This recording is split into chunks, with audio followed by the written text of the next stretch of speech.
ইয়াশকুর ফাইন্নামা ইয়াশকুরু লিনাফসিহি, যে কৃতজ্ঞতা প্রকাশ করে সে তা নিজের কল্যাণেই করে।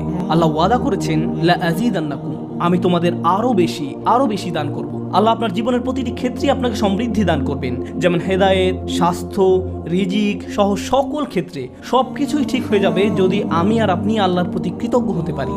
এটাই এখানে প্রজ্ঞা।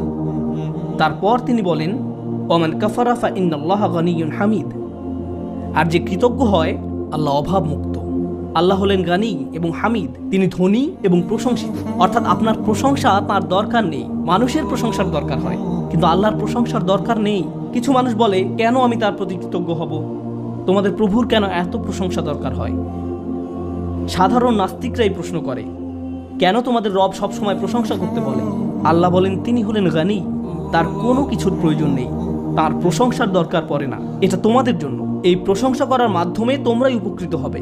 তিনি হলেন হামিদ, তোমরা প্রশংসা করো বা না করো তিনিই প্রশংসার মালিক।